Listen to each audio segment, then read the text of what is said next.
Jumpa lagi, kini saya akan mengenalkan kepada kamu konsep dari usaha dan energi. Kedua kata ini mungkin keduanya sudah sering kamu gunakan dalam keseharian, dan kamu sudah punya semacam pemahaman tentang mereka. Tapi itu tidak dalam konteks fisika. Usaha, apakah usaha itu? Usaha adalah seperti saat kamu melakukan sesuatu. Kamu pergi kerja mencari nafkah. Dalam fisika, usaha adalah saya akan gunakan banyak kata yang saling berkaitan dalam definisinya. Kita mulai melakukan perhitungan, kamu akan punya sedikit gambaran tentang keduanya. Jadi usaha adalah energi yang ditransfer oleh gaya. Saya akan tuliskan energi yang ditransfer. Saya dapatkan ini dari Wikipedia karena saya ingin definisi yang baik dan cukup menggambarkan. Energi yang ditransfer oleh sebuah gaya. Itu definisi yang baik menurut saya. Kamu mungkin bertanya, iya, saya tahu gaya. Gaya adalah massa kali percepatan. Tapi apa itu energi? Saya cari di Wikipedia dan saya temukan ini. Ini adalah konsep yang kita gunakan. Gerakan, gaya, dan usaha, dan lainnya. Namun mereka semua tidaklah berdiri sendiri. Mereka saling berhubungan.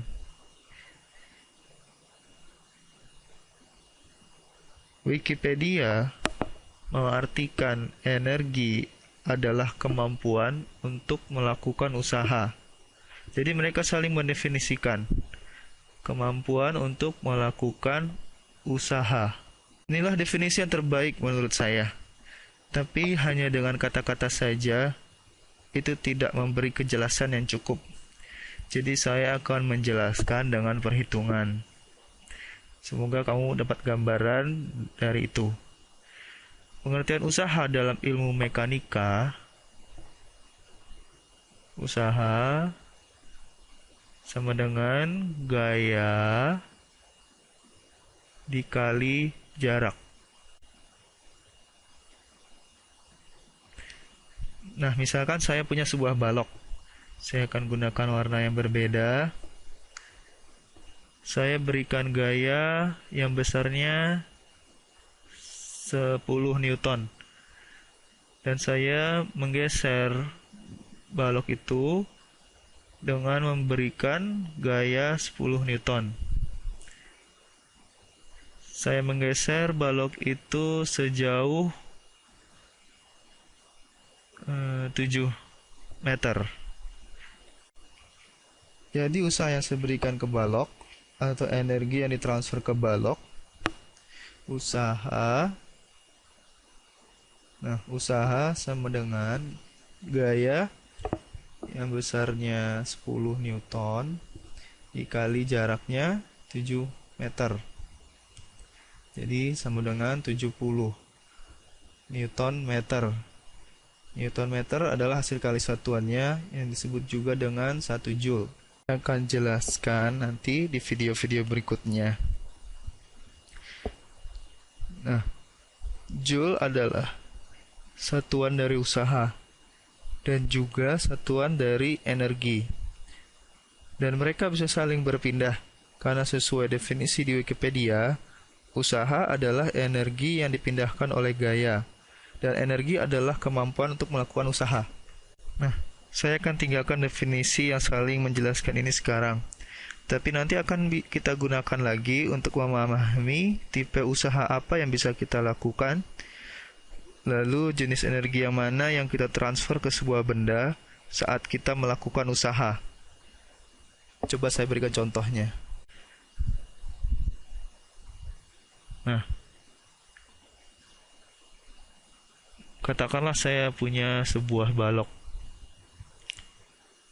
Sebuah balok dengan massa M. Jadi saya punya balok dengan massa M dan dia dalam kondisi diam. Lalu saya berikan gaya. Katakanlah saya berikan gaya besarnya F. Pada jarak, ya mungkin kamu sudah tebak, pada jarak D. Jadi saya mendorong balok ini dengan gaya F pada jarak D. Yang ingin saya ketahui, nah kita tahu apa usaha-usaha itu. Usaha sama dengan gaya dikali jarak dari blok tersebut yang saat saya berikan gayanya. Berapa kecepatan balok nantinya? Ya pasti akan lebih cepat karena gaya, dan saya asumsikan tidak ada friksi di sini. Gaya tidak hanya menggerakkan balok dengan kecepatan konstan, karena gaya sama dengan massa dikali percepatan. Jadi saya akan mempercepat balok tersebut. Walaupun sekarang diam, tapi saat balok ini nanti sampai di sini, maka balok itu akan punya kecepatan. Kita belum tahu sekarang, karena semuanya masih berubah variabel dan kita tidak menggunakan angka. Dari tahu kecepatan. Jika kamu ingat persamaan kinematik dan jika kamu tidak, kamu perlu melihat video-video sebelumnya. Ada berbagai video tentang gerakan parabola dan kinematika. Kita tahu bahwa saat kita mempercepat sebuah benda pada jarak tertentu, maka kecepatan akhirnya, saya akan ganti warna, kecepatan akhirnya kuadrat sama dengan kecepatan awal kuadrat ditambah 2 dikali kecepatan dan jaraknya. Kita sudah buktikan sebelumnya, jadi saya tidak akan mengulanginya lagi. Soal ini, berapakah kecepatan awalnya? Nah, kecepatan awalnya adalah 0. Betul? Jadi, persamaan menjadi VF kuadrat sama dengan 2 kali kecepatan dikali jarak. Nah, sekarang kita bisa ganti variabel percepatan dengan gaya dan massa, bukan? Karena percepatan adalah, nah, jika gaya sama dengan massa dikali percepatan, maka percepatan adalah sama dengan gaya dibagi massa. Jadi kita dapatkan VF kuadrat sama dengan 2 dikali gaya dibagi massa dikali jarak. Maka kita bisa sederhanakan VF sama dengan akar dari